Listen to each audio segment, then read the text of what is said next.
Hello, ഞാനിപ്പോൾ നാട്ടിലാവുള്ളൂ. എന്താണെന്നല്ലേ, വീടിൻ്റെ അവിടുത്തെ അമ്പലത്തെ ഉത്സവമാണ്. ഒന്നും നോക്കില്ല, 2 ദിവസത്തെ ലീവ് പറഞ്ഞു. കാലത്ത് തന്നെ ആന വന്നു എന്ന് പറഞ്ഞു. ആനനെ കാണാൻ ഓടിക്കൊണ്ടിരിക്കുകയാണ് ഞാനിപ്പോൾ. എനിക്ക് എന്തൊക്കെ പറഞ്ഞാലും നാട്ടിലെ ഉത്സവം എന്ന് പറഞ്ഞാൽ ഭയങ്കര ഇഷ്ടമാണ്. അതൊരു ഫീലാണ് കേട്ടോ നാട്ടിലെ പരിപാടി എന്നൊക്കെ പറയാൻ. അങ്ങനെ ആനനെ കണ്ടു. ആഹാ, അടിപൊളി. ഞാനിപ്പോൾ ഹാപ്പിയായി. പിന്നെ നേരെ അമ്പലത്തേക്ക് നടന്നു കേട്ടോ. അപ്പോഴേക്കും അവിടെ കൊട്ടും കാര്യങ്ങളൊക്കെ തുടങ്ങിയിട്ടുണ്ടായിരുന്നു. കുറേ നേരം അവിടെ നിന്നു. ആനനെ കണ്ട ആനൻ്റെ അവിടെ നിന്ന് 2-3 ഫോട്ടോസ് കൊടുത്തു. ഇപ്പം ഹാപ്പിയായി സത്യം പറഞ്ഞാൽ ഞാൻ. അതെല്ലാം കഴിഞ്ഞ് ഇപ്പോൾ ഫുള്ള് ഭക്തിമാർഗ്ഗമാണ്. അങ്ങനെ കുറേ പ്രാർത്ഥിച്ചു, മൈൻഡൊക്കെ ഒന്ന് ഫ്രഷ് ആയിട്ട്. അതെല്ലാം കഴിഞ്ഞ് സമയം ഇപ്പോൾ ഇരുട്ടായി തുടങ്ങി. അങ്ങനെ പരിപാടി തുടങ്ങി.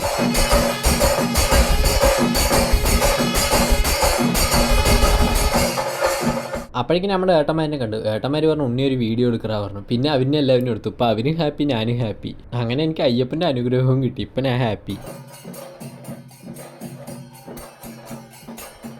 എന്തൊക്കെ പറഞ്ഞാലും നാട്ടിലെ ഉത്സവങ്ങളെല്ലാം അടിപൊളിയാണ്. ഇതുകൊണ്ടാണ് എനിക്ക് എൻ്റെ നാടും നാട്ടുമ്പുറം ഇപ്പോഴും ഇഷ്ടം. അപ്പം ശരി, അടുത്ത വീഡിയോയിൽ